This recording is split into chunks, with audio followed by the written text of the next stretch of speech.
नमस्कार दोस्तों, good evening. आज हम लोग पढ़ने वाले हैं, जैसा कि आप लोगों को लोगों में दिख गया होगा, थंबनेल में दिख गया होगा। और आज हम लोग जिसकी शुरुआत करने वाले हैं, मतलब मॉडर्न हिस्ट्री की। किसकी? मॉडर्न इंडिया की हम लोग शुरुआत करने वाले हैं। तो इसको पढ़ने से पहले हम लोग दो चीजों पे ध्यान देते हैं कि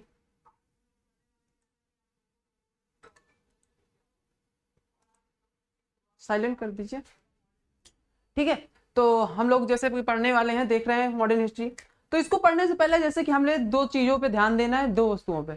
मतलब कि जब हम लोग एक चीज देखते हैं, क्लास वर्क और होमवर्क, इसको पढ़ने से पहले हम दो चीजों पे बात करेंगे। जैसे कि हम लोगों को पता है कि जब हम स्कूलिंग में होते हैं तो क्लास वर्क स्कूल से हम दो चीजें, इतनी महत्वपूर्ण चीजें सीखते हैं। जैसे कि एक होता है क्लास वर्क, एक होमवर्क। और हम लोग क्या करते हैं कि हम जब स्कूल में होते हैं तो वहां पे दबाव होता है, तो हम लोग वहां पे दोनों चीजों का पालन करते रहते हैं और सफलता आती रहती है, मतलब सफल होते रहते हैं। और यहाँ पे हम लोग कंपटीशन में आने के बाद हम लोग क्या करते हैं, हम होमवर्क तो करते हैं, सॉरी क्लास वर्क तो करते हैं, लेकिन होमवर्क को छोड़ देते हैं। क्लास वर्क तो करते हैं मगर होमवर्क को छोड़ देते हैं, ठीक है। जैसे कि हम लोग क्लास वर्क तो करते हैं लेकिन होमवर्क को छोड़ देते हैं, लेकिन यहाँ पे हम लोगों को क्लास वर्क और होमवर्क दोनों करना है, लगातार कंटिन्यू हम दोनों को करते रहना है। जिससे ये होगा कि हम दोनों के बीच में जो मैं पढ़ाऊंगा आपको होमवर्क करके लाना पड़ेगा, यहाँ पे अनिवार्य है होमवर्क करके आना। तो स्टार्ट किया जाए।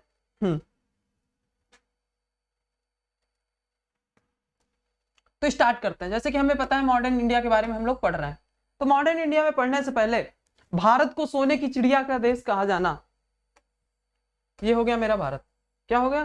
भारत। गोल्डन स्पैरो, सोने की चिड़िया।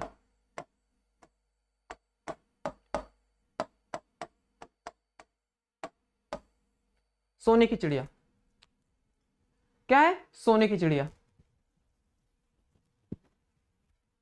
तो अगर सोने की चिड़िया का बोले, तो अगर हम लोग बोलते हैं कि भारत को सोने की चिड़िया कहा जाता था, भारत देश को सोने की चिड़िया कहा जाता था, क्यों कहा जाता था, इसके पीछे का रीजन क्या है? तो अगर उसको हम सबसे पहले जोड़ने की कोशिश करें, उससे हम कुछ सीखने की कोशिश करें, तो नंबर एक की हम बात करेंगे यहाँ के प्राकृतिक संसाधन की। नंबर एक, प्राकृतिक संसाधन क्या है? प्राकृतिक संसाधन। प्राकृतिक संसाधन, प्राकृतिक संसाधन की बात करें, यहीं पे हमारे पास बहुत सारे, एक चीज देखें तो हमारे पास जैसे कि समुद्र से संबंधित जितनी भी प्राकृतिक संसाधन हुआ करते थे वो पहले भारत के पास हुआ करते थे, इसलिए भारत को नंबर एक। तो पॉइंट ये हो गया प्राकृतिक संसाधन होना, ठीक।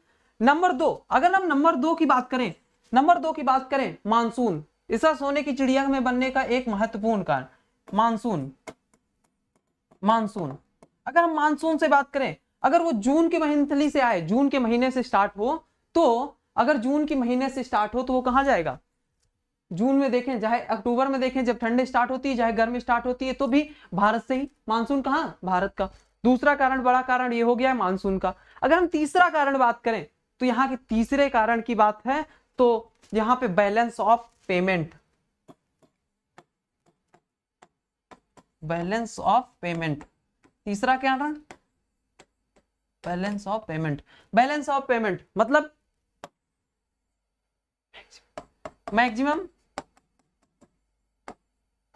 एक्सपोर्ट,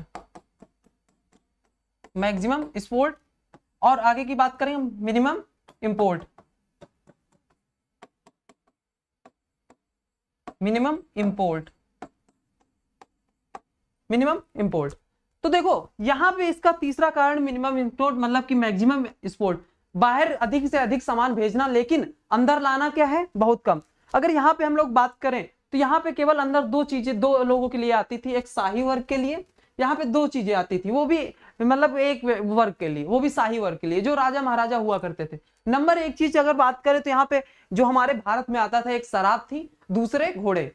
एक शराब और घोड़े, एक शराब और घोड़े केवल बाहर से आया करते थे, इसलिए भारत एक सोने की चिड़िया था। सोने की चिड़िया क्यों था? यहाँ पे प्राकृतिक संसाधन मौजूद हुआ करते थे, मानसून हुआ करता था। मानसून की खोज किसने की थी? हिप्पारस ने। किसने?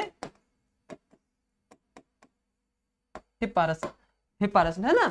तो मानसून दूसरा कारण हो गया मानसून। अगर तीसरे की बात करें बैलेंस ऑफ पेमेंट, मतलब बैलेंस ऑफ पेमेंट, वहां पे पैसों का एक तरह से देखिए यहाँ पे एक्सपोर्ट तो अधिक हो रहा था, इंडिया से एक्सपोर्ट अधिक हो रहा था। अगर हम बात करें जितने भी तुर्क इलाके थे यहाँ पे तो एक्सपोर्ट हो रहा था, लेकिन जो इनकम हो रही थी मतलब इंपोर्ट हो रहा था वो कम हो रहा था, तो इसलिए भी ये सोने की चिड़िया देश कहलाया गया। जब ये सोने की चिड़िया कहलाया गया, द लैंड ऑफ वेल्थ, जब ये द लैंड ऑफ वेल्थ कहलाई गई, जब भारत ये कहलाया गया, तो अगर हम बात करें तो ये सोने की चिड़िया ने इस भारत को क्या बना दिया, इस भारत को एक सिंक बना दिया। क्या बना दिया? एक सिंक बना दिया। किस चीज का? एक सिंक बना दिया सिल्वर का। किस चीज का? सिल्वर का। और दूसरा किस चीज का बना दिया? गोल्ड का। किस चीज का? गोल्ड और सिल्वर का इसे सिंक बना दिया। दो चीजों से ये मिलके भारत एक सोने की चिड़िया बन गया। दो चीजों से मिलके ये भारत की चिड़िया बन गया। क्या बन गया? भारत एक सोने की चिड़िया बन गया। नंबर 1 प्राकृतिक संसाधन, number 2 monsoon, number 3 maximum export और मिनिमम इंपोर्ट। अब यहां पे देखो, जब जब भारत कमजोर हुआ, तब देखा होगा कि भारत की इकोनॉमी, भारत पे राज करने वालों का शासन बढ़ गया। भारत पर राज करने वालों का शासन बढ़ गया। अगर हम बात करें जैसे कि एग्जांपल तौर पे देखें, नंबर 1, अगर एक बहुत ही प्यारा सा सूत्र है, अगर इसको आप समझ गए तो आप समझ गए, पूरे गेम को समझ जाएंगे। क्या? अगर एक इसको समझ गए, इस प्यारे से सूत्र को, तो पूरे से गेम को समझ जाएंगे। अगर बात करें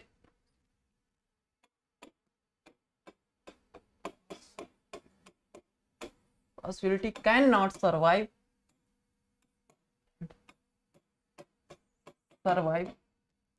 weakness,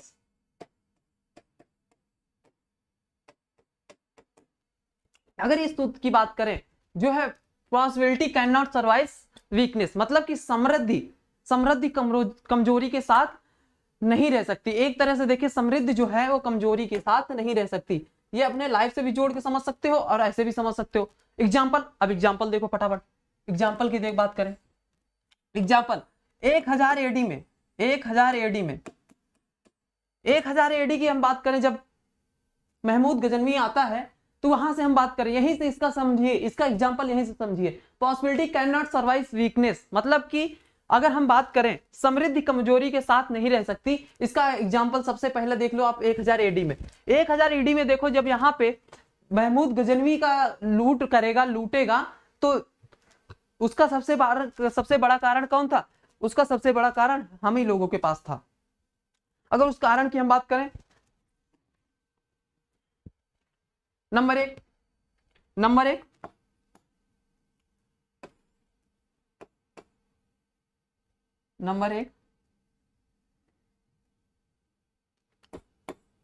political issues. Number 1 political issues. और पॉलिटिकल इश्यूज में क्या होने लगा? एंड ऑफ पावर, मतलब केंद्रीय शक्तियों का, जो केंद्रीय शक्तियां हुआ करती थी, मतलब केंद्रीय शक्तियों का विनाश होने लगा। केंद्रीय शक्तियों का विनाश होने लगा। क्यों? जब पॉलिटिकल आ गई, जब पॉलिटिकल आने लगी, केंद्रीय शक्तियों का विनाश होने का लगा। नंबर दो समाज। नंबर 2 का कारण क्या था? नंबर 2 को अगर समझने की कोशिश करें, नंबर 2 होगा हमारा समाज। क्या होगा? समाज। समाज में क्या था? समाज में थी जातिवाद। क्या था? जातिवाद, जो आज भी चल रहा है। नंबर 1 केंद्रीय शक्तियों का विनाश। नंबर 2 अगर समाज की बात करें तो जातिवाद और धर्मवाद, धर्मवाद। ठीक, वहां पे जाति और धर्म होता था, जो चीजें आज भी चल रही हैं। क्यों? आज भी इसका कारण है, यही चल रहा है। और तीसरा अगर हम बात करें, तीसरा हमारा कल्चर, मतलब कि संस्कृत। क्या? संस्कृत।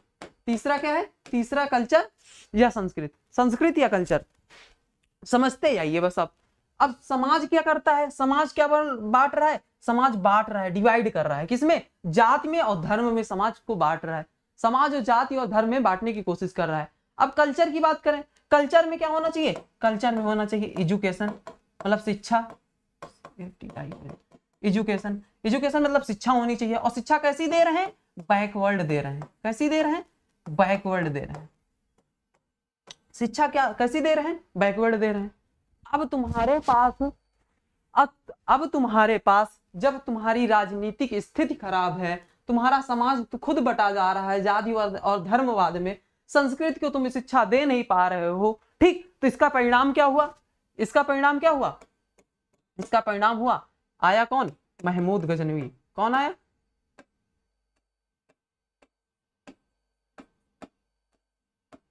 महमूद गजनवी। कौन आया? महमूद गजनवी। महमूद गजनवी, महमूद गजनवी आया।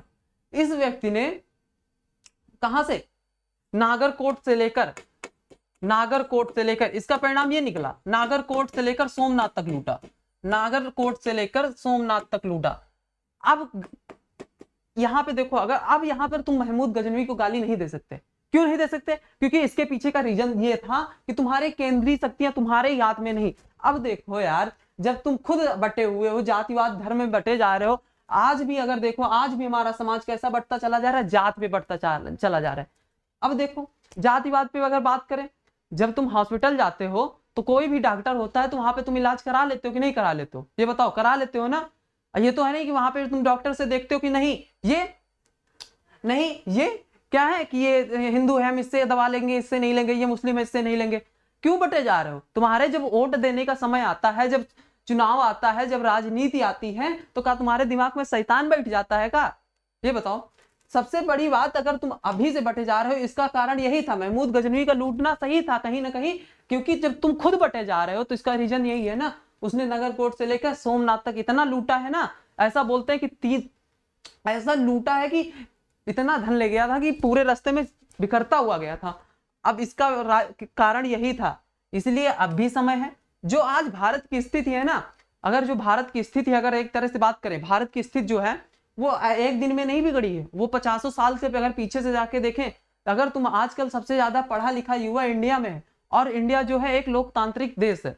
कैसा देश है? डेमोक्रेसी है। अब तुम वहीं पे अगर बताओ, जब तुम्हें इलेक्शन का समय आता है, तुम क्यों नहीं एक ऐसा लाओ ना नेता चुन के, अपने समाज से लाओ, क्यों? जो अच्छा हो, पढ़ा लिखा लाओ, वो समझ के लाओ। ठीक, अब एक एग्जांपल यही हुआ, इसका समझो। अब दूसरे रीजन की बात करें, दूसरा एग्जांपल, तो दूसरा एग्जांपल क्या हुआ? यही हो रहा था 18वीं शताब्दी में। कब हो रहा था? 18th सेंचुरी में, 18वीं शताब्दी में यही हो रहा था। क्या हो रहा था? राजनीति। दूसरा समाज क्या कर रहा था? समाज बांट रहा था। तीसरा क्या कर रहा था? संस्कृत क्या कर रही थी? शिक्षा दे नहीं रहे थे, बैकवर्ड नाम की शिक्षा दे रहे थे। ठीक, यही हो रहा था अंग्रेजों के साथ, यही अंग्रेज कर रहे थे। क्या कर रहे थे? यहाँ पे शिक्षा कैसी देख रहे थे? यहाँ पे शिक्षा दे रहे थे बैकवर्ड की। समाज क्या कर रहा था? डिवाइड कर रहा था, समाज डिवाइड कर रहा था। और राजनीति क्या कर रही थी? यहाँ पे मुगल साम्राज्य का पतन हो रहा था। इसके पीछे यहाँ पे मुगल साम्राज्य का पतन स्टार्ट हो गया था। क्या हो गया था? मुगल साम्राज्य का पतन, मुगल साम्राज्य का पतन स्टार्ट हो गया। क्योंकि जब राजनीति नहीं, उसके ऊपर कोई केंद्रीय शक्ति ही नहीं रहेगी, तो ऑटोमेटिक किसी ना किसी समाज का, किसी ना किसी साम्राज्य का एंड होना स्टार्ट हो जाएगा। अगर हम बात करें एंड ऑफ पावरफुल, मतलब जितनी भी सेंट्रल अथॉरिटी थी, उनका तो निश्चय एक तरह से देखे क्या होगा? विनाश होना स्टार्ट हो जाएगा। यही कारण था। अगर समझो, अब ये जो सोने की चिड़िया थी, अब इस सोने को चिड़िया को जब लोग लूटना शुरू किए ना, तो इतने अच्छे से लूटा है ना कि आज तक अभी भारत उठ नहीं पाया है। महमूद गजनवी इतने अच्छे एग्जाम्पल है। अब अभी देखना, जब हम स्टार्ट करेंगे, क्योंकि मॉडर्न हिस्ट्री को स्टार्ट ही कर चुके हैं, पहला लेक्चर है जैसा आप लोगों को पता है, तो हम जब स्टार्ट ही कर चुके हैं तो एक एक बातें हम समझने की कोशिश करेंगे। तो पहला तो हमारा यही समझने का कारण था कि भारत एक सोने की चिड़िया था, उसको हम लोगों ने कैसे बर्बाद करने की कोशिश की। तो ये हो गया पूरा उसका डायग्राम। मैंने बताया था prosperity can not survive weakness. अगर जो समृद्धि है वो कमजोरी के साथ रह ही नहीं सकती। ठीक, अगर तुम कमजोर हो तो तुम्हारे साथ ये जो समृद्धि है, तो ये मत सोचो कि हमारे आगे IAS लग जाएगा, IPS लग जाएगा, ये हो नहीं सकता। ठीक है, तो अब आगे बढ़ते हैं, क्लास को स्टार्ट करते हैं। यही कारण था, समझ लो, ये पूरा डायग्राम समझ गए तो समझ जाओगे हमें मॉडर्न हिस्ट्री कैसे ही पढ़नी है, कैसे अंग्रेजों का।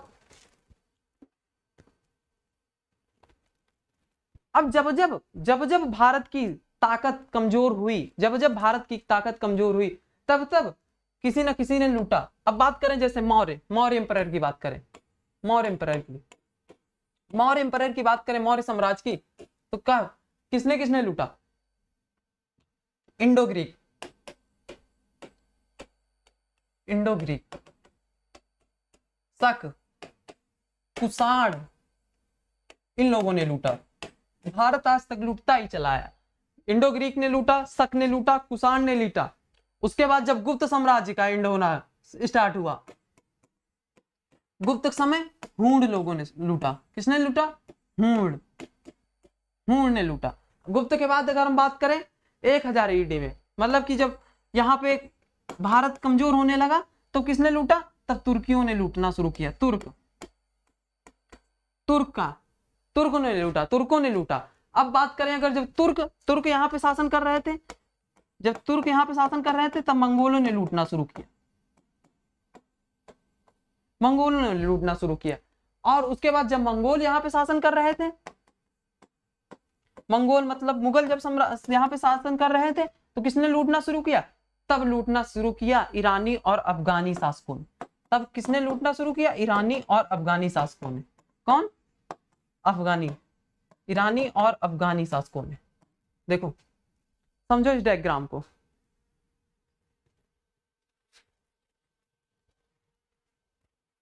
समझने की कोशिश करो पूरी। और जब इसके बाद अगर जब इन लोगों ने लूटने के बाद अगर हम 15वीं सेंचुरी की बात करें, 15वीं शताब्दी की, तब यहाँ पे किस समय था? यहाँ पे इंडिया पे शासन किसका था? मुगल का। एकदम पीक पे था, मुगल साम्राज्य एकदम पीक पे चल रहा था। यहाँ पे कौन चल रहा था? मुगल कौन चल रहे थे? एकदम पीक पे चल रहे थे। तब यहाँ पे विदेशी कंपनियां आना स्टार्ट की। कौन? पुर्तगाली, डच, इंग्लिश, फ्रांसीसी। यहाँ पे अब अंग्रेजी कंपनियों का आना शुरू हुआ। और जब यहाँ पे अंग्रेजी कंपनियों का आना शुरू हुआ, अब बात करें पुर्तगाली की, पुर्तगाली, डच, इंग्लिश, फ्रांस। और जब इन कंपनियों का आना शुरू हुआ तब भारत में क्या हुआ? भारत में पैसा बहना शुरू हुआ। क्या हुआ? यहाँ पे पैसा बहना शुरू हुआ। कैसा? पैसा बहना शुरू हुआ। क्योंकि जब बाहर से कंपनियां आना शुरू हुई तो मतलब जहां एक एक जो फार्मूले थे, एक तरह से समझना कि मतलब भारत ऑटोमेटिक बहता हुआ चला गया। खुद अपने जो भारत का जो इतिहास है ना, भारत ने खुद बनाया है।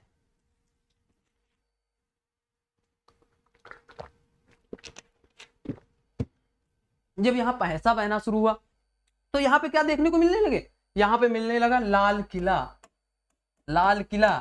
यहाँ पे लाल किला, यहाँ पे ताजमहल, यहाँ पे ताजमहल। ठीक, यहाँ पे ये देखने को मिला। और एक सबसे बड़ा, सबसे प्यारा फार्मूला क्या है? व्यापार।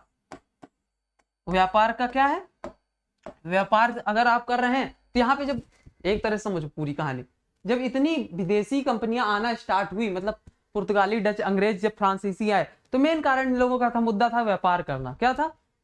व्यापार करना। और जो व्यापार करने के साथ साथ इन्होंने क्या सोचा, क्योंकि इतने तो ये कमजोर है ही हैं, अगर हम किसी को पैसा देंगे तो ये तो तैयार हैं लेने को। ठीक, तो इन्होंने सोचा जब व्यापार करेंगे तो क्यों ना राजनीति जो है, इन्होंने यहाँ पे केवल व्यापार नहीं किया, राजनीति के यहाँ पे व्यापार के साथ साथ राजनीति का आधिपत्य भी स्थापित करने की कोशिश की। मतलब व्यापार तो कर ही रहे थे, यहाँ पे राजनीति का आधिपत्य भी स्थापित करने की कोशिश की। और जब यहाँ पे आधिपत्य करने की कोशिश की, पॉलिटिकल करने की सोची, यहाँ पे क्या हुआ? सबसे पहला यही है कि अर्थव्यवस्था की कौन है संरचिका? ये व्यापार। राजनीति तो अर्थव्यवस्था की संरचिका ही है, इकोनॉमिक की संरचिका ही है, इकोनॉमिक की संरचिका तो ही है। व्यापार तो ये लोग करना ही चाह रहे थे, व्यापार तो करेंगे ही, लेकिन राजनीति भी करना चाह रहे थे, क्योंकि अगर जानते थे कि अगर हम राजनीति करेंगे तो भारत में एक बहुत ही अच्छा फार्मूला बताया गया है कि अगर तुम्हें भारतीयों के ऊपर शासन करना है तो उनके जो मतलब अंदरूनी मैटर है, मतलब उनके अंदर के मैटर जितने हैं, उनके अंदर के मैटर में दखलंदाजी से ना स्टार्ट कर दो। जब दखलंदाजी स्टार्ट कर दोगे वो तुम्हें खुद लाभ देंगे, वो आर्थिक तो लाभ देंगे ही, उसके साथ साथ राजनीतिक भी लाभ देंगे। ठीक, इसका कारण यही था, व्यापार के साथ साथ राजनीति और इकोनॉमिक। देखो कारण समझते चलो बस।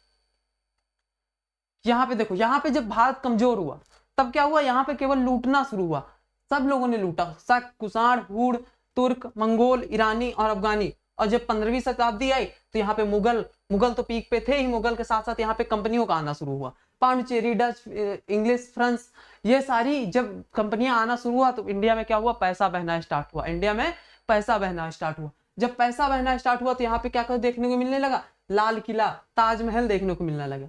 और यहाँ पे अगर हम व्यापार की बात करें, व्यापार के साथ साथ इन लोगों ने, केवल कंपनियों ने क्या किया, व्यापार के साथ साथ राजनीति भी करना स्टार्ट की। कंपनी तो साथ साथ कर ही रही थी, व्यापार तो कर ही रही थी, यहाँ पे अब राजनीति भी करना स्टार्ट किया। और जब राजनीति करने लगी तो राजनीति की संरचना कौन है, राजनीति की संरचना अर्थव्यवस्था है, मतलब इकोनॉमी है।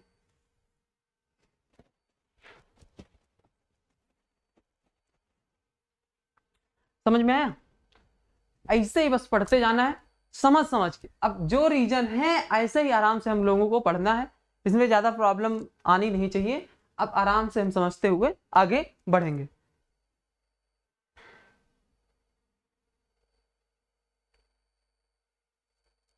अब देखो, अब यहां से हमने बताया अर्थव्यवस्था राजनीति की जो है वो संरचिका है। अब एग्जाम्पल देखो फटाफट। अगर हम इसका एग्जाम्पल देखने की बात करें राजनीति की, जैसे कि हम एक ट्रायंगल बना लेते हैं। सबसे पहले देखो 1458 में पुर्तगाली, कौन, पुर्तगाली 1458 में पुर्तगाली ने भारत आए, 1458 में आए और 1510 पे गोवा पे कब्जा कर लिया। और 1510 में गोवा पर कब्जा कर लिया। कहां पे, गोवा पर कब्जा हो गया इनका, गोवा पर कब्जा हो गया। 1558 में आए। सबसे पहला इसका एग्जांपल यही देखो कि अर्थव्यवस्था क्यों स्टार्ट हुई थी। अगर देखो अर्थव्यवस्था को मैंने उतनी देर से क्यों बताया कि अर्थव्यवस्था जो है राजनीति की एक तरह से संरचिका है, तो एग्जांपल सबसे पहला यही था। पुर्तगाली 1458 में आए, 1610 में गोवा पर कब्जा कर, 1510 में गोवा पर कब्जा कर लिया। कब कर लिया, 1510 पे गोवा पर कब्जा कर लिया। दूसरा प्रयास की बात करें तो 1636 पे पुर्तगालियों ने कहां कब्जा करने की कोशिश की, कहां पे, हुगली पर। 1636 में पुर्तगालियों ने कहां कब्जा करने की कोशिश की, हुगली पर। लेकिन यहाँ पे कौन बैठा था, यहाँ पे एक शक्तिशाली मुगल बादशाह बैठा हुआ था। कौन बैठा हुआ था, यहाँ पे शक्तिशाली मुगल बादशाह बैठा हुआ था, जिसका नाम क्या था, शाहजहां। क्या नाम था, शाहजहां। अब इस स्टोरी को भी सुनाएंगे पूरी तरह से। शक्तिशाली शाहजहां बैठा हुआ था। अगर देखो 1636 में हुगली नदी पर पुर्तगालियों ने कब्जा करने की कोशिश की, लेकिन यहाँ पे इनकी बहुत ही बड़ी भूल हो गई। भूल क्या हो गई, यहाँ पे बैठा हुआ था एकदम मुगल बादशाह, एकदम शक्तिशाली राजा बैठा हुआ था। कौन बैठा हुआ था, शाहजहां बैठा हुआ था। और यही कोशिश किसने की, यही कोशिश की थी अंग्रेजों ने। कब की, अगर हम बात करें 1686 में। 1686 में तीन एग्जाम्पल देखो। 1458 में आए, गोवा पर कब्जा कर लिया। अभी बताया था जो समृद्धि है ना वो कमजोरी के साथ रह नहीं सकती, तो इसका पीछे कारण यही था। 1458 में देखो अकबर था। अकबर तो मान लो अभी स्टार्ट कहाँ हुआ है, यहाँ पे गोवा पर कब्जा तो हो ही गया है। उस समय यहाँ पे दिल्ली सल्तनत का शासन हुआ करता था। ठीक है, अब 1686 पे बात करें। 1686 पे अंग्रेजों ने हुगली नदी पर फिर कब्जा करने की कोशिश की। हुगली नदी पे फिर कोशिश करने की कौन, अंग्रेज, मतलब इंग्लिश।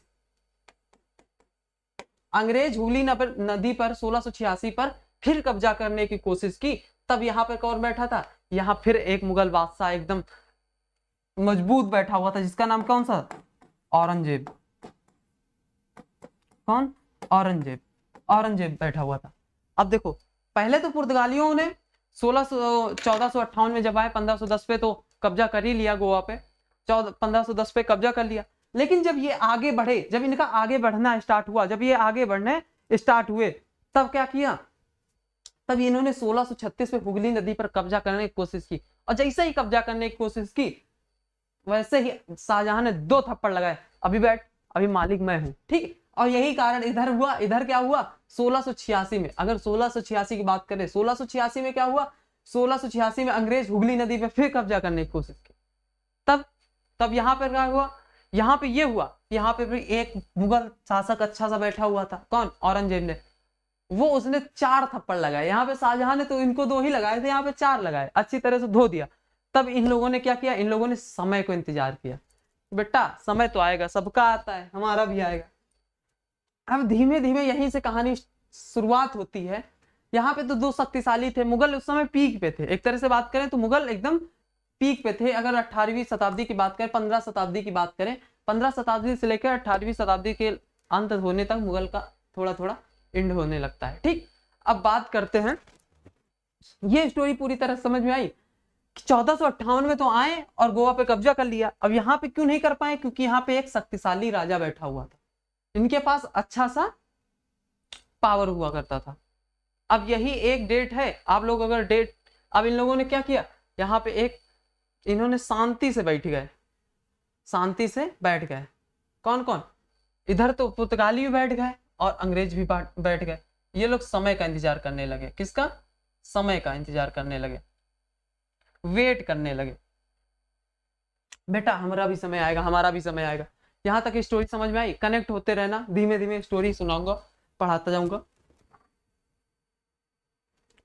और समय का इंतजार करते करते एक समय ऐसा आया 1739 में, धीमे धीमे एक डेट कौन सी आई, 1739, 1739, करनाल का battle of Karnal, battle of Karnal.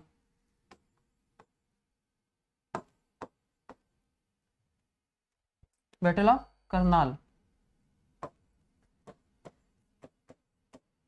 इस युद्ध ने भारत की दिशा ही मोड़ दी। मतलब इस युद्ध ने इस समय बता दिया कि मुगलों का जो शासन है वो खत्म होने वाला है। अब एक तरह से सुनो, बैटल ऑफ करनाल की हम बात करना स्टार्ट करें, अगर बैटल ऑफ करनाल की, करनाल का युद्ध, करनाल का युद्ध, इस युद्ध ने भारत की तो दिशा ही बदल दी, भारत की दिशा ही बदल दी कि भारत अब मुगल के हाथ में नहीं, अब धीमे धीमे ब्रिटिशर्स के हाथ में आने वाला है, बाहरी कंपनियों के हाथ में आने वाला है। कब हुआ, 1739, 1739। यहां पे एक नादिर शाह ईरानी शासक, इस युद्ध किसके किसके मध्य हुआ था, ईरानी शासक नादिर शाह का यहाँ पे आक्रमण हुआ, नादिर शाह, नादिर शाह। और इधर इधर मुगल बादशाह, मुगल शासक मोहम्मद शाह रंगीला, मोहम्मद शाह रंगीला, इधर मोहम्मद शाह रंगीला। नादिर शाह ने मोहम्मद शाह रंगीला जो था, एक तरह से रंगीला की कहानी जब पढ़े ना मोहम्मद शाह रंगीला की, तो बताते हैं कि ये अपने ही मंत्रियों से घूस लिया करता था। ये राजा नहीं, एक तरह से सदैव अय्याश राजा हुआ करता था। बोलते हैं ना कि जब ज्यादा राजा के घर में पैदा जो होता है ना, वो ऐसा ही हो जाता है, और जो एक झोपड़ी से बढ़ के उस राजा की पोस्ट तक पहुंचता है, उसकी वो कोई कीमत समझता है। उसी तरह अगर बात करें मोहम्मद शाह रंगीला की, तो ये अपने अय्याश में, जब इससे बोला गया कि जब इसके मंत्री बताए कि उधर नादिर शाह बढ़ रहा है, तो आने दो आने दो, क्योंकि इनको तो ये घमंड था ना कि हमारा जो, एक तरह से देखें, हमारा जो खानदान है वो तो इतने दिन से चला आ रहा है, इतनी पीढ़ियों से चला आ रहा है, ठीक। लेकिन इन्हों को जब नादिर शाह ने यहाँ पे अटैक किया, तब इनको ऐसा धोया है ना कि 3 दिन इनको मुर्गा बना के रखा है। इतना लूट के ले गया था उस समय कि इन्होंने 3 साल के लिए ईरान में कर माफ कर दिया था, कोई कर नहीं लिया था। 3 साल में कोई कर नहीं लिया था, 3 साल के लिए कोई कर नहीं लगाया ईरान में, इतना लूट के ले गया ये। और यहां पर तो कोहिनूर भी ले गया, कोहिनूर हीरा भी ले गया, दूसरा मयूर सिंहासन भी ले गया।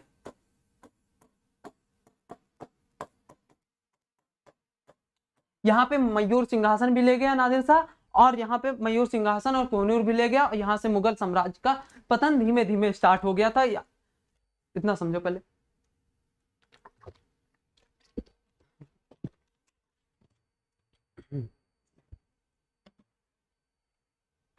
अब यहां से समझ में आ गया था कि भारत की दिशा, जो भारत की दिशा है वो किस राउंड में जाएगी, किस तरफ जाएगी। क्योंकि एक तरह से देखें, मोहम्मद शाह जो है, जब यहाँ युद्ध हार गए, तो यहाँ के जो शासक थे, जो व्यापार कर रही थी बाहर की कंपनियां, चाहे फ्रांस हो, चाहे डच हो, अंग्रेज हो या पुर्तगाली हो, तो उनको तो ये पता चल गया कि मुगल साम्राज्य का जो जड़ है अब वो कमजोर हो चुकी है, जो वहां पे जड़ है वो तो कमजोर हो चुकी है। तो इसका कारण क्या हुआ, इस युद्ध का मेन इंपॉर्टेंट कारण यही है, करनाल का युद्ध, ये भारत की दिशा को तय करता है और ज्यादा कोई इंपॉर्टेंट नहीं है, भारत की दिशा को ही परिवर्तित कर डाला पूरी तरह से। इतना समझ में आया? ठीक, अब आगे समझते हैं। इस स्टोरी को अगर समझ के चुके हो तो आप आगे समझने की कोशिश करते हैं।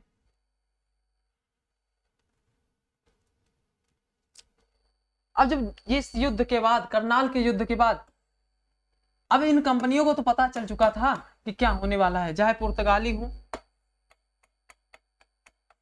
और चाहे डच हो, चाहे अंग्रेज हो और चाहे फ्रांसीसी हो, चाहे फ्रांसीसी हो। अब एक चीज समझो, तो हुआ क्या, ऐसा होना क्या था, पुर्तगालियों ने तो अंग्रेज से संबंध बना लिए, पुर्तगालियों ने अंग्रेज से संबंध बना लिए, इन्होंने बंबई को, पुर्तगालियों ने वैवाहिक संबंध बना लिया, पुर्तगाली प्लस अंग्रेज, और क्या किया, वैवाहिक संबंध बनाए, और वैवाहिक संबंध के साथ साथ इन्होंने बंबई को दहेज में दे दिया, बंबई को दहेज में दे दिया। सबसे अच्छी बात यह है, अब ये सोचो, भारत के हिस्सा बंबई अब दहेज में कौन दे रहा है, पुर्तगाली अंग्रेज को दे रहा है। समझ रहे हो ना, मतलब कि हिस्सा जो है वो पुर्तगाली भारत का है और पुर्तगाली अंग्रेजों को अंग्रेजों को दहेज में दे रहे हैं। ये समझे? ठीक, अब आगे समझो, अंग्रेज के साथ, अब डच भी अंग्रेजों के साथ संबंध बना लिए, मतलब एक समझौता कर लिया, धीमे धीमे डच भी समझौता कर लिया कि हमें जो है तुम,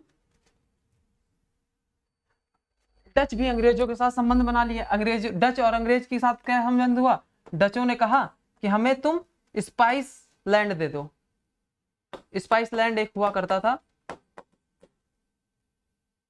स्पाइस आइलैंड, आइलैंड दे दो और हम तुम्हें इंडिया दे देंगे। ठीक, यहां पे ये हुआ, पुर्तगाली भी अंग्रेजों के साथ संबंध बना चुके थे, उन्होंने बंबई को दे दिया दान में। और दूसरी चीज, एक सेकेंड, बस माइक लगा ले फिर से।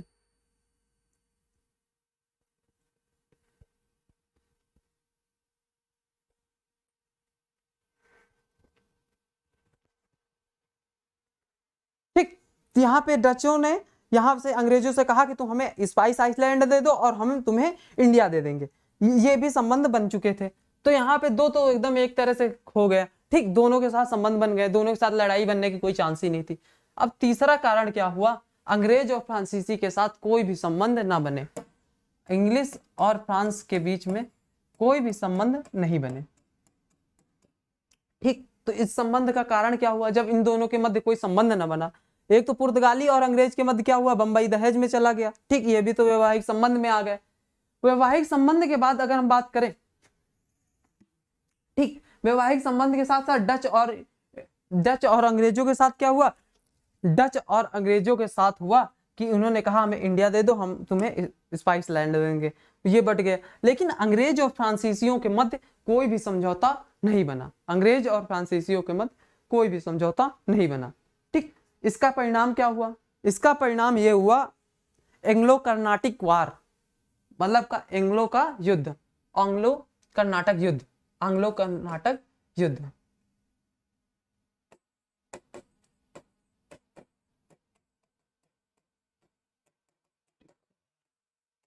इसका परिणाम ये निकला, अंग्रेज और फ्रांसीसियों के मध्य कोई भी एक तरह से देखे समझौता नहीं हुआ।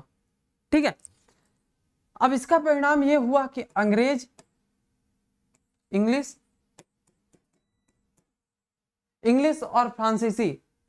और फ्रांसीसियों के मध्य कोई भी संबंध ना बन पाए।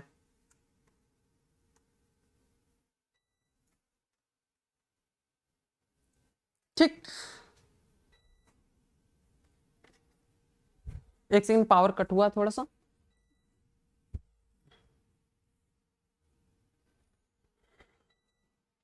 अब ये समझ में आया कि अंग्रेज और फ्रांस के मध्य अब कोई संबंध तो बनने से रहे नहीं। ठीक, फ्रांस के मध्य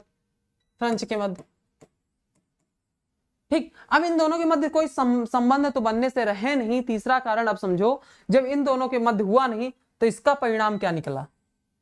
इसका परिणाम निकला, इनका परिणाम ये निकला, नंबर एक ये परिणाम निकला कि सेंट थोम का युद्ध, सेंट थोम का युद्ध, सेंट थोम का युद्ध, सेंट थोम का युद्ध, पहला युद्ध ये हुआ। अब दूसरा कारण क्या निकला? दूसरा ये हुआ अंबर का युद्ध, दूसरा वॉर ऑफ अंबर, अंबर का युद्ध। अगर ऐसे समझ लिए ना तो मैं वादा करता हूं आप लोग भूलेंगे ही नहीं, क्योंकि ऐसे जो पॉइंट हैं आप लोगों को समझ में आ जाएंगे आसानी से अगर ऐसे ही समझते चले गए। तीसरा क्या हुआ? तीसरा वांडिसवास युद्ध, वार, वांडिसवास। इसका परिणाम ये निकला, सेंट थॉम का युद्ध, अंबर का युद्ध और वांडिसवास का युद्ध। ये समझ में आया? अब इन दोनों के मध्य युद्ध होने का कारण यह था कि भारत का असली दावेदार कौन, भारत का असली दावेदार कौन, क्योंकि अब जब दो पार्टी बची तो भारत का असली दावेदार कौन, दावेदार कौन, भारत का असली दावेदार कौन। पहला परिणाम क्या निकला? सेंट थॉम का युद्ध हुआ, अंबर का युद्ध हुआ और वांडिसवास का युद्ध, वार हुआ। अब इसको समझेंगे तो हम समझेंगे ही। सौरभ कुमार गुरुजी लाइट गई है क्या? हाँ लाइट चली गई, इसलिए थोड़ा सा प्रॉब्लम हो रही है। तो क्या हुआ, मैं दिखूं चाहे ना दिखूं लेकिन क्लास तो दिख ही रही है ना। ठीक, अब परिणाम ये निकला, परिणाम अगर आप समझ गए तो समझो। नंबर एक, फर्स्ट एंग्लो वार, फर्स्ट एंग्लो वार, एंग्लो कर्नाटक, लो लाइट आ गई, कर्नाटक,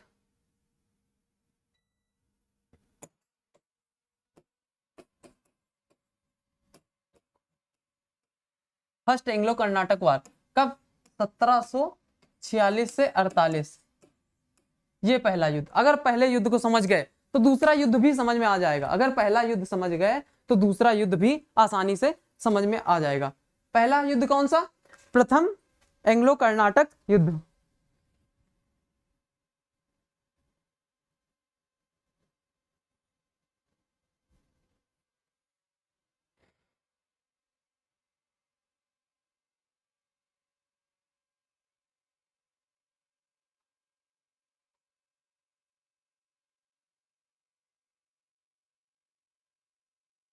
अब एक तरफ डालो कारण, इशू, कारण क्यों हुआ, और दूसरी तरफ डालो मुद्दा, तीसरी तरफ परिणाम। कौन कौन सा? कारण, मुद्दा और परिणाम, 3 हेडिंग लग जानी चाहिए कॉपी पे आपके फटाफट। ठीक है, अब कारण, नंबर एक कारण,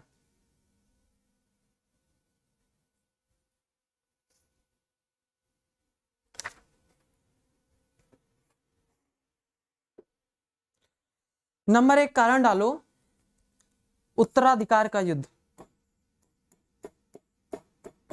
उत्तराधिकार का युद्ध, उत्तराधिकार का युद्ध। अब उत्तराधिकार का युद्ध ये हुआ, सुनो पूरी कहानी समझिएगा, कि जब भारत है, अगर यहां पे मैप बनाने की कोशिश करें,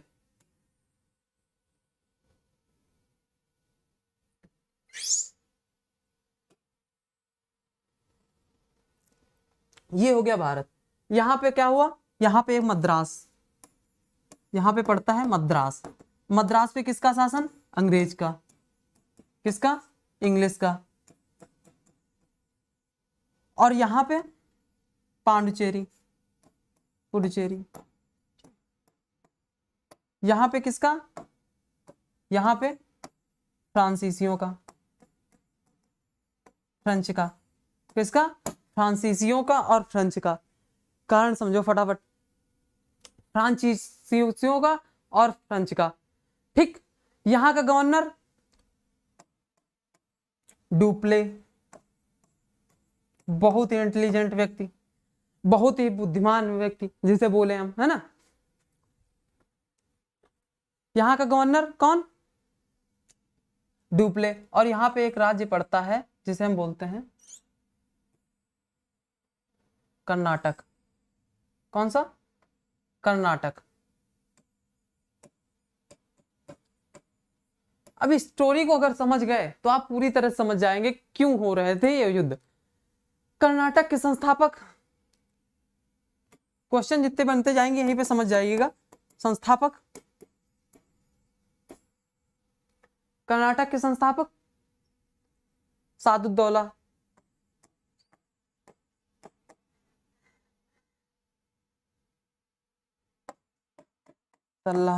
ठीक, यहाँ के संस्थापक। उसके बाद दोस्त अली, उसके बाद दोस्त अली, उसके बाद अनुरुद्दीन, अनुरुद्दीन। ठीक, नंबर 1 पहले अगर संस्थापक की बात करें तो सादुद्दौला, उसके बाद कौन आएगा, दोस्त अली, उसके बाद अनुरुद्दीन। अब हुआ ऐसा, सुनो, यहाँ पे तो शासक कौन था, राजा तो यहाँ पे हो रहा था, यहाँ पे तो था अनुरुद्दीन। ठीक, अनुरुद्दीन शासक था, अनुरुद्दीन शासक था। अब यहाँ पे जब फ्रांसीसियों ने सोचा कि क्यों ना इस मद्रास को हम छीन लिया जाए इनसे, अंग्रेजों से।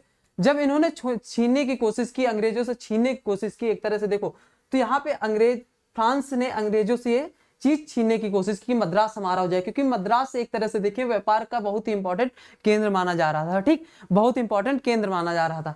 तो मद्रास ये अंग्रेज आए, किसके पास आए, बोले अनुरुद्दीन के पास आए। बोले कि साहब आप मकान मालिक हैं और ये जो फ्रांसीसी है ये भी आपके मकान, मतलब ये किराएदार हैं और हम भी किराएदार हैं। तो ये किराएदार दूसरे किराएदार को रहने से मना कर रहा है, उसमें छीनने की कोशिश कर रहा है और गलत हम पे आरोप लगा रहे हैं। तो अनुरुद्दीन खुश हुआ। ठीक, अनुरुद्दीन खुश हुआ। क्या खुश हुआ कि हम तो यार मकान मालिक हैं, अभी तक हम सोच रहे थे कि केवल हम बेकार ही राजा हैं ना। तो अनुरुद्दीन खुश हो गया कि हम मकान मालिक हैं।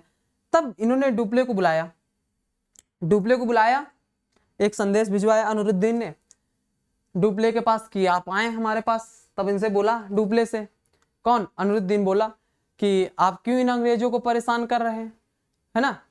तो बोला, डुप्ले बोला ठीक है, ये कितना किराया देते हैं, बोले 5000 देते हैं। 5000 मतलब सुनिएगा केवल, ठीक स्टोरी। तो बोले 5000 देते हैं। तो बोला ठीक है हम 20,000 देंगे, इतनी आय होती है, ये तुम्हें 5000 देते हैं, हम 20,000 देंगे। अब ये अनुरुद्दीन का दिमाग और सही कि ये तो हमें 5,000 दे रहे हैं, अब डुप्ले हमें क्या देगा, अब 20,000 किराया देगा मद्रास का, मद्रास का अब हमें 20,000 किराया देगा। तो डुप्ले, अनुरुद्दीन ने क्या कहा, ठीक आज से तुम्हारा मद्रास हो गया। अब मद्रास हो गया, यहाँ पे तो ठीक अंग्रेजों ने मान लिया। अब इसका परिणाम क्या हुआ, अनुरुद्दीन ने इनसे फ्रांसीसियों को दे दिया, ठीक मद्रास पे भी तुम शासन करो। अब परिणाम ये निकला, सेंट थोम का व्यवहार हुआ। युद्ध किसका हुआ, सेंट थोम का युद्ध। इसका परिणाम ये निकला कि सेंट थोम का परिणाम निकला, सेंट थोम वार, ये इसका परिणाम निकला। ठीक, परिणाम ये निकला, क्यों, क्योंकि अनुरुद्दीन ने डुप्ले को मद्रास दे दिया। ठीक, मद्रास पहले अंग्रेजों के पास तो था ही। अब अंग्रेजों ने जब इनसे शिकायत की तो इन्होंने खुश होकर पांडिचेरी, डुप्ले ने कहा हम इनसे ज्यादा किराया देंगे, तो इन्होंने डुप्ले को दे दिया। ये समझ में आई स्टोरी पूरी। ठीक है, अब बात करते हैं हम, परिणाम तो ये निकला। इस परिणाम में क्या हुआ, अब सुनो धीमे से, थोड़ी थोड़ी कहानी समझने की कोशिश करना। अब जब डुप्ले को इन्होंने दे दिया तो डुप्ले ने तो मद्रास को तो जीत ही लिया, डुप्ले ने मद्रास को जीत लिया और किराया भी देना बंद कर दिया, अनुरुद्दीन को किराया भी देना बंद कर दिया था। अब यही होता है ना, जब बिना शक्ति के, बिना कुछ संघर्ष के करने की कोशिश करोगे, बिना संघर्ष की कुछ पाने की कोशिश करोगे, दूसरे के बल पे तुम शासन करना चाहोगे तो ये हो नहीं सकता। शक्ति अर्जित करने के लिए संघर्ष करना पड़ेगा। ठीक है, शक्ति अर्जित करने के लिए संघर्ष जरूर करना पड़ेगा।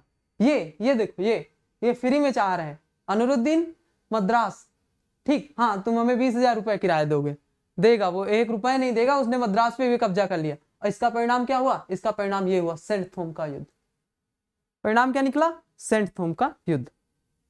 इसलिए कहा जाता है जब तक अगर तुम शक्ति नहीं है तुम्हारे पास, शक्ति का अर्जित करने के लिए तुम्हें संघर्ष करना पड़ेगा, एक तरह से देखे स्ट्रगल करना पड़ेगा। जब तुम स्ट्रगल कर लोगे खुद तुम मद्रास को पा सकते थे, ये मद्रास को पा सकते थे, लेकिन इन्होंने क्या किया ना, अंग्रेजों से हटा, और फ्रांसीसियों ने, डुप्ले ने क्या किया, मद्रास भी ले लिया और इनको 1 रुपए भी किराया देना बंद कर दिया।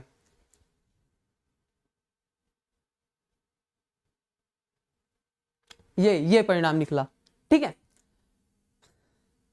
महत्व क्या समझो, महत्व क्या है, महत्व क्या है युद्ध का?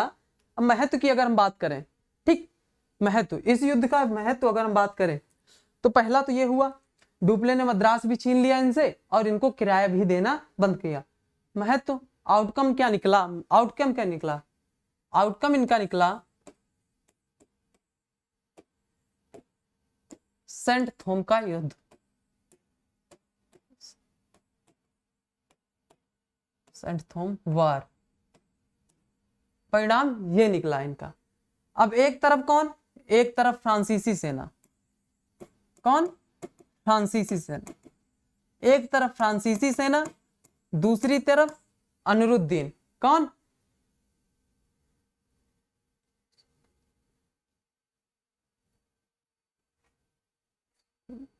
अनरुद्दीन के तरफ से कौन? मसूम खान, कौन? मसूम खान। अब मसूम खान के पीछे कितनी सेना? 10,000 सेना। कितनी सेना? 10,000 सेना। ठीक, अब फ्रांसीसियों सेना के कितने के पास? फ्रांसीसी के पास कितनी सेना? फ्रांसीसी के पास 230 फ्रांसीसी अंग्रेज अधिकारी, 230 फ्रांसीसी सैनिक,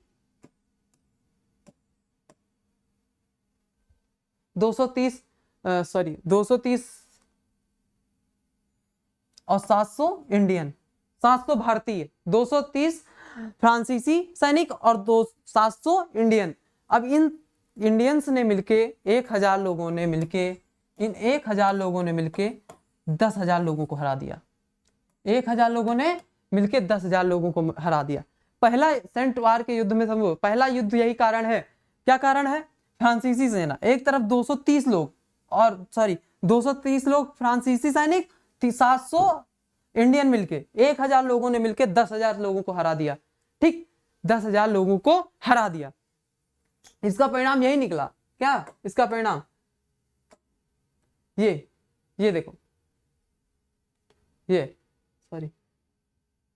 अगर ये मद्रास अंग्रेजों के पास रहता तो इनको कुछ मिलता रहता, लेकिन ये पांडिचेरी फ्रांसीसी डुप्ले ने क्या किया? फ्रांस भी ले लिया, इनको कुछ ना दिया। इसका परिणाम ये निकला कि पहला युद्ध ये हो गया, और इधर 1000 लोगों ने मिलकर 10,000 लोगों को हरा दिया। 1000 लोगों ने मिलके 10,000 लोगों को हरा दिया। परिणाम क्या निकला? 1000 लोगों ने मिलकर 10,000 लोगों को हरा दिया। ये पूरी स्टोरी कनेक्ट होते जाना, स्टोरी समझने की कोशिश करो बस। ठीक,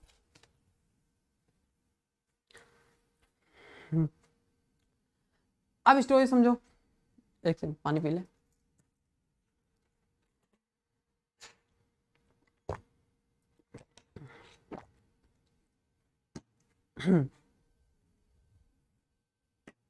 इसका परिणाम क्या निकला?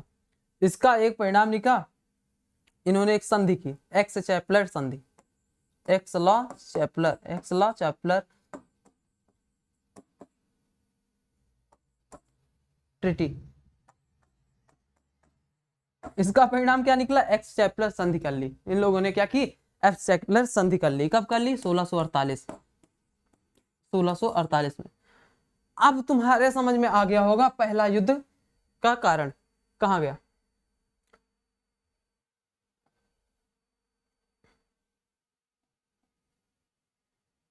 ये फर्स्ट एंग्लो वार, पहला अधिकार, उत्तराधिकार के लिए भी लड़ाई हो रहे थे एक तरह से देखें।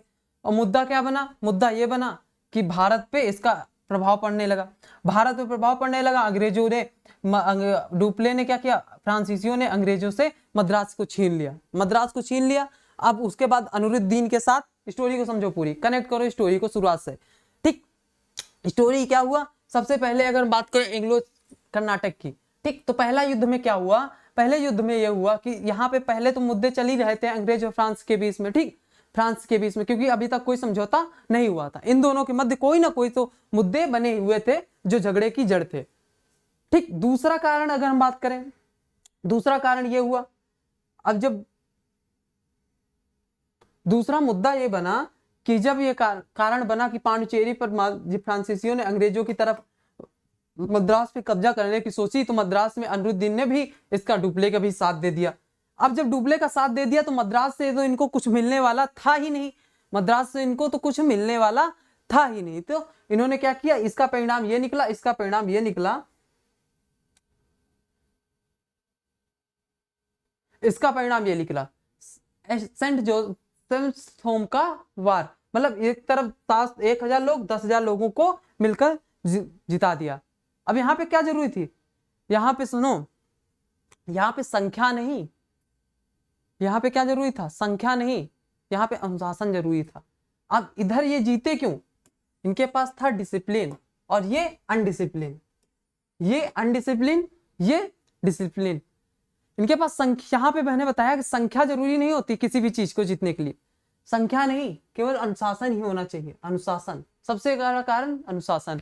ठीक, अनुशासन के साथ साथ डायरेक्शन भी होनी चाहिए कि डायरेक्शन किधर जा रही है, समझे, पूरी स्टोरी समझो। अब ये पूरी स्टोरी समझ में आ गई हुई, इसका परिणाम क्या निकला, जब पहला सेंट थोम एंग्लो युद्ध हुआ तो उसका परिणाम क्या निकला, एक्स-ला चैपलर की संधि हुई, चैपल की संधि हुई, एक्स-ला चैपल की संधि हुई। कब हुई, 1748 में ये संधि हुई, इसका परिणाम ये निकला। अब आगे समझो। ठीक, अब दूसरे युद्ध की बात करो, अब सेकंड एंग्लो वार की स्टोरी समझो। यहां पे तो एक्स-ला चैपलर की संधि हो गई, स्टोरी धीमे धीमे खत्म होने पे आ गई। अगर हम बात करें सेकंड की, सेकंड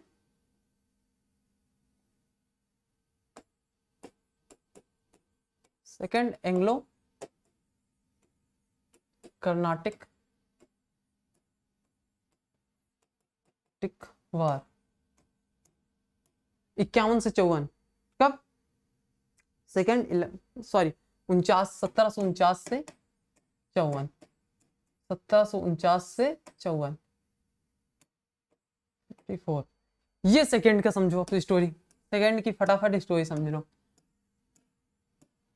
अब सेकंड में क्या हुआ, सेकंड युद्ध में हुआ कि सेकंड युद्ध की जब पढ़ोगे तो पहला का परिणाम वहां पे ये लिखा है, पहला कारण ये लिखा है सेकंड युद्ध होने का कि प्रथम युद्धों के बाद डुप्ले की राजनीतिक विपाशा जाग उठी। मतलब प्रथम युद्ध होने के बाद अब इन्होंने क्या सोचा, ये सोचा कि 1000 लोगों ने मिलकर जब 10,000 को हरा दिया तब क्या हुआ प्रथम, इसका कारण सेकंड युद्ध का कहां दे रखा है, फर्स्ट युद्ध के कारण के बाद उसका महत्व कहां दे रखा है, सेकंड युद्ध में दे रखा है। जब सेकंड युद्ध को आप पढ़ोगे उस पुस्तक में तो उसमें दे रखा है कि प्रथम युद्ध के बाद डुप्ले की राजनीतिक विपाशा जाग उठी। मतलब उस युद्ध में देखा ना, मैंने बताया संख्या इंपॉर्टेंट नहीं है, संस्कार डिसिप्लिन इंपॉर्टेंट है। ठीक, उसी तरह इसका महत्व क्या निकला सेकंड युद्ध में, सेकंड युद्ध में दे रखा है, तो वहां पे पढ़िएगा, वहां पे दे रखा है कि प्रथम युद्ध के बाद डुप्ले की राजनीतिक विपाशा जाग उठी। अब और क्यों ना हम हथियाने की कोशिश करें, क्योंकि हम 1000 तो हैं, 1000 थे, उन्होंने जब 10,000 को हरा दिया तो यहाँ तो हम जीत सकते हैं ना, क्योंकि अब तो हमारे पास मद्रास भी आ चुका है। ठीक, उसके एक युद्ध भी हो चुका है, संधि भी हो चुकी है। अब इन्होंने प्रथम युद्ध में इन्होंने इनकी राजनीति जो अभिलाषा थी वो तो जागी उठी थी, अब हम बात करने वाले हैं। तब इन्होंने क्या किया, इन्होंने अब अपनाई नीति किंग मेकर की। अब कौन सी नीति अपनाई इन्होंने, किंग मेकर की। कौन सी नीति अपनाई, इसके लिए इन्होंने 2 मुर्गे चुने, 2 मुर्गे चुने। कौन सा, 2 मुर्गे चुने, एक हैदराबाद दूसरा कर्नाटक, एक हैदराबाद दूसरा कर्नाटक।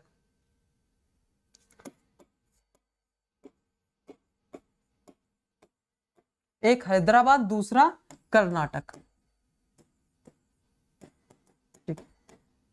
ठीक, अब इन्होंने 2 मुर्गों को किस तरह चुना, अब देखो यहां पे हैदराबाद में चल रहा था उत्तराधिकार का युद्ध, उत्तराधिकार का युद्ध, और इधर क्या चल रहा था कर्नाटक में भी चल रहा था उत्तराधिकार का युद्ध।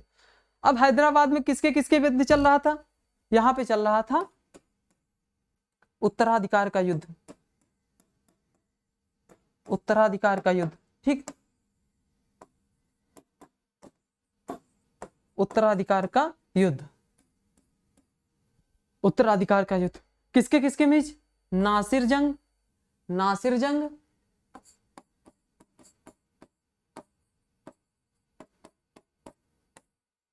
नासिर जंग और मुजफ्फर जंग, और मुजफ्फर जंग, नासिर जंग और मुजफ्फर जंग के मध्य चल रहा था। दो लोगों के मध्य युद्ध चल रहा था। किसके किसके मध्य? नासिर जंग और मुजफ्फर जंग के मध्य। और कर्नाटक में क्या हो रहा था? कर्नाटक में भी यही हाल था। कर्नाटक में क्या चल रहा था? कर्नाटक में भी चल रहा था। किसके किसके मध्य? अनिरुद्दीन और चंद साहेब के मध्य दो युद्ध चल रहे थे।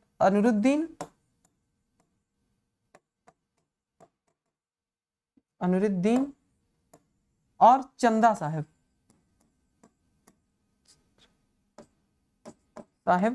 के मध्य युद्ध चल रहे थे। दो युद्ध, दो लोगों के मध्य इधर भी उत्तराधिकार का युद्ध चल रहा था।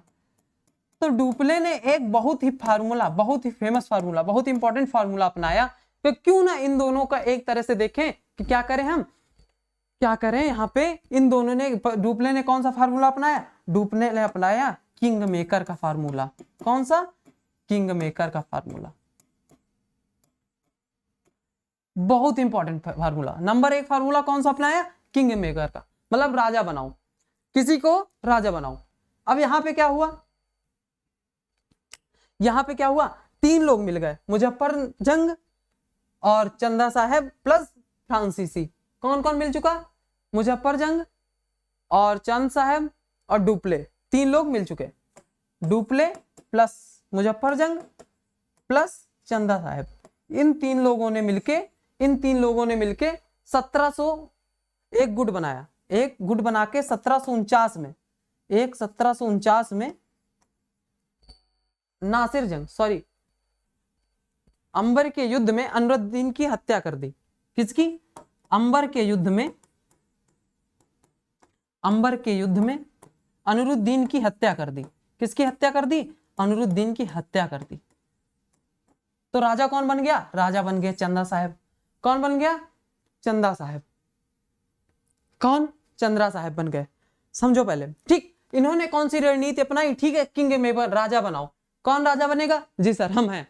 जैसे ही इन्होंने पूछा, ये नीति बाद में आगे चल के क्लाइव, मतलब अंग्रेज इसे अपनाएंगे। बना कौन रहा है? यहाँ पे डुप्ले बना रहा है। कौन बना रहा है? फ्रांसीसी बना रहे हैं। लेकिन अपनाएगा कौन? लगाएगा कौन? लगाएगा अंग्रेज। अधिकतर कौन लगाएगा? अंग्रेज। अंग्रेज भी यही करेगा ना, कि जब हम बात करेंगे वहां पे आगे चलेंगे, तो वहां पे वो अंग्रेज भी तो पूछेगा किसको राजा बनना है? तो मीर कासिम बोलेगा जी सर हम हैं, हमें राजा बनना है। तो ठीक ठीक, आजा आजा, मैं तुझे बनाऊंगा। ठीक, वैसे यहाँ पे रणनीति कौन बना रहा है? डुप्ले बना रहा है। ठीक, तो 1749 में अंबर के युद्ध में अनिरुद्दीन की हत्या करवा दी गई और चंदा साहेब राजा बन गए कर्नाटक के। नंबर एक। अब नंबर दो समझो, इसी स्टोरी को आगे बढ़ाते हैं। 1750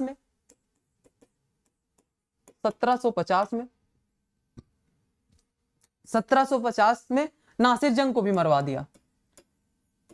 1750 में नासिर जंग को भी मरवा दिया, मारा गया। डुप्ले ने इन दोनों राज्यों के मध्य, अब यहां पे राजा किसको बना दिया? राजा बना दिया मुजफ्फर जंग को। राजा मुजफ्फर जंग। राजा कौन बन गया? मुजफ्फर जंग। कौन बन गया? मुजफ्फर जंग। ठीक,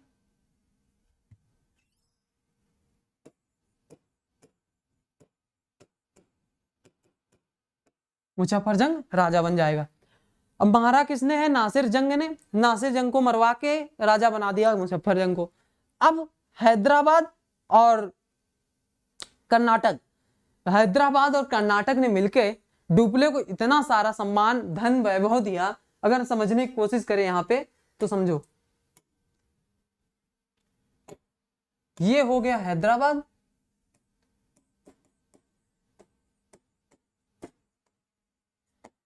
ये हो गया कर्नाटक, ये हैदराबाद, ये कर्नाटक। ठीक, अब हैदराबाद ने क्या किया? हैदराबाद ने मुजफ्फरजंग राजा बन जाएंगे, मुजफ्फरजंग राजा बन जाएंगे। इन्होंने मसूलीपट्टनम किसको दे दिया? फ्रांसीसियों को, मतलब डुप्ले को दे दिया। मसूलीपट्टनम दे दिया, मसूलीपट्टनम दे दिया। नंबर दो क्या कर दिया? नंबर 2 मसूलीपट्टनम धन भी दिया और कन्याकुमारी तक का गवर्नर बना दिया। क्या कर दिया? कन्याकुमारी से, कृष्णा से लेकर कन्याकुमारी तक इनको गवर्नर बना दिया। क्या कर दिया?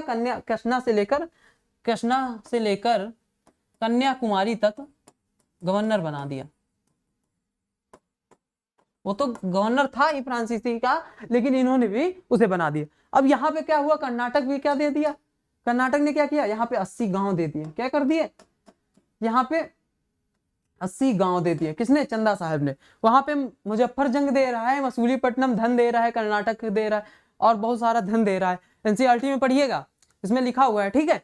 और यहाँ पे अगर हम बात करें कर्नाटक में क्या किया? 80 गांव भी दे दिए। और यहाँ पे पांडुचेरी भी इसे दे दिया। पांडुचेरी में तो ये था ही, लेकिन उसका क्या किया? इन लोगों ने कर माफ कर दिया। कर, कोई टैक्स वैक्स नहीं लेना। किसको? डुप्ले को। किसको? डुप्ले को। किसको? डुप्ले को। ये कारण था। ये क्या था? ये कारण था, ये समझो, ठीक। इन्होंने क्या किया? मसूलीपट्टनम और धन, कृष्णा, कैवारी। अब डुप्ले भी सोच रहा था ये क्या हो रहा है, मतलब कि भारतीयों के आंतरिक मामले में, डुप्ले ने यहीं से समझ गया कि भारतीयों के आंतरिक मामले में दखलंदाजी दो और बस इनसे राजनीतिक और आर्थिक लाभ लो। डुप्ले को समझ में ये बात आ गई कि अब हमें क्या करना है? इनके आंतरिक मामलों में दखलंदाजी देनी है और एक तरह से देखना है, दखलंदाजी करना है। कोई भी राजा बनने की कोशिश करे, हाँ मैं बनाऊंगा, और उसके बाद दखलंदाजी के साथ साथ क्या किया? दखलंदाजी दो और इनसे आंतरिक, आर्थिक और राजनीतिक लाभ दोनों कमाओ। तो ये फार्मूला अपनाएगा आगे चल के क्लाइव।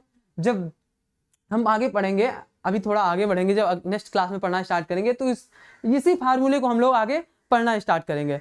अब यहाँ पे रीजन समझो फटाफट, ठीक। ये तो पूरी कहानी समझ में आ गई सेकंड युद्ध के। सेकंड युद्ध क्यों हुआ? क्योंकि सेकंड युद्ध का कारण पहले युद्ध में ही दे रखा है, महत्व दे रखा है। क्या?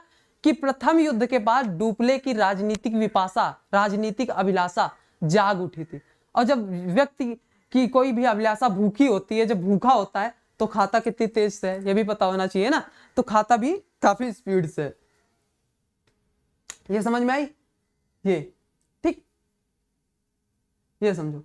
ये देखो, ये डायग्राम समझो, वेरी इंपॉर्टेंट। 1750 सेकंड नासिर जंग को मरवा दिया, राजा बना दिया। किसको? मुजफ्फरजंग को हैदराबाद का। और इधर कर्नाटक कौन बन गया? चंदा साहब। और इधर मुजफ्फरजंग, ठीक। अब मुजफ्फरजंग दे रहा है, मसूलीपट्टनम धन भी दे रहा है और कृष्णा से कन्याकुमारी तक गवर्नर भी बना रहा है, 80 गांव भी दे रहा है और पांडुचेरी का टैक्स भी माफ कर रहा है। तो एक चीज तो अंग्रेजों, फ्रांसीसियों को समझ में आ गई, ये आगे चल के अंग्रेज भी अपनाएंगे। क्या समझ में आ गई? कि भारतीयों के आंतरिक मामलों में दखलंदाजी दो और इनसे राजनीतिक और आर्थिक लाभ दोनों कमाओ। ठीक, ये समझो। अगर इस तरह तुम समझ गए, नोट डालो और लिखो, नोट डाल के लिखो फटाफट कि भारतीयों के आंतरिक मामलों में दखलंदाजी दो और इनसे आंतरिक, आर्थिक और राजनीतिक लाभ दोनों कमाओ। फटाफट लिखो और उसके बाद रीजन समझो। एक स्टोरी कैसे याद करना है।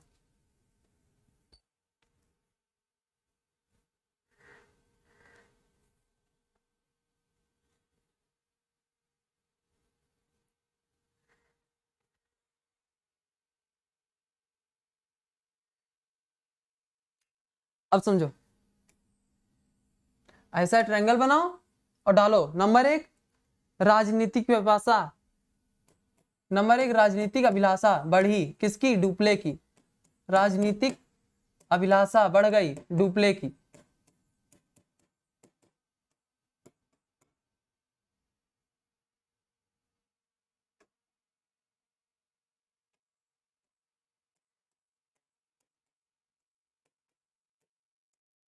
नंबर 2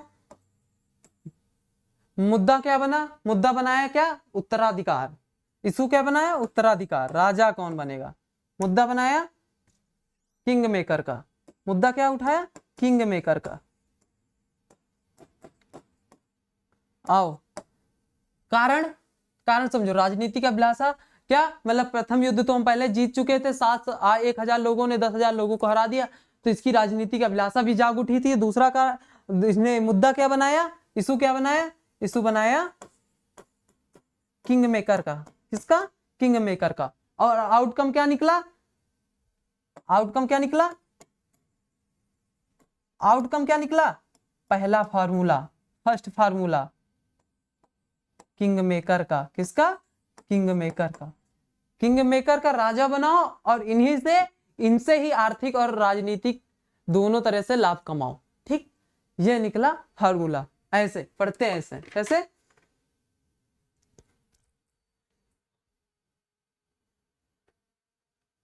ठीक, ये कारण, ये सेकंड युद्ध, सेकंड एंग्लो वार का, सेकंड एंग्लो कर्नाटक वार, ठीक, वार। ये ऐसे पढ़ते हैं, ऐसे हैं। ठीक है, अब पढ़ना कैसे है मैंने यही बताया। अब ये समझ लिए, पूरी स्टोरी समझ में आ गई होगी। प्रथम युद्ध में यहाँ पे हार क्यों रहे हैं, पीछे क्यों जा रहे हैं, इसका कारण यही है।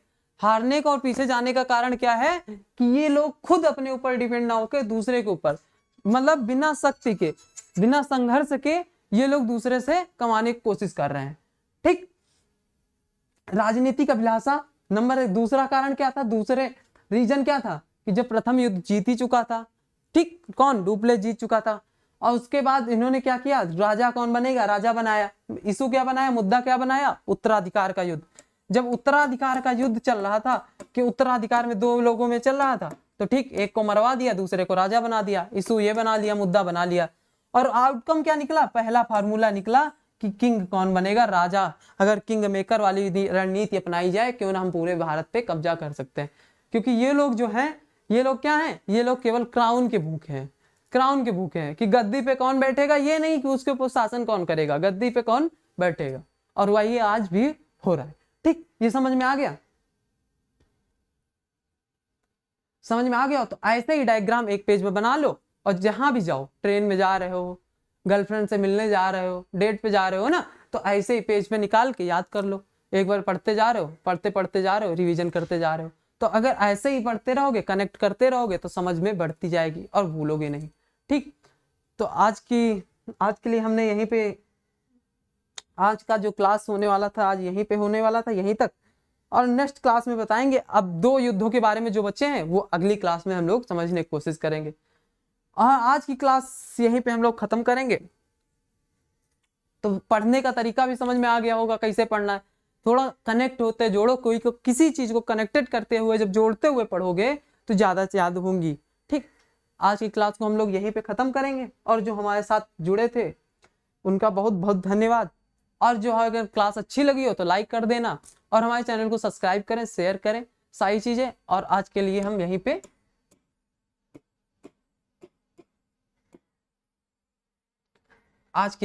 पे एंड करते हैं। Thank you, all the best सभी को, नमस्कार।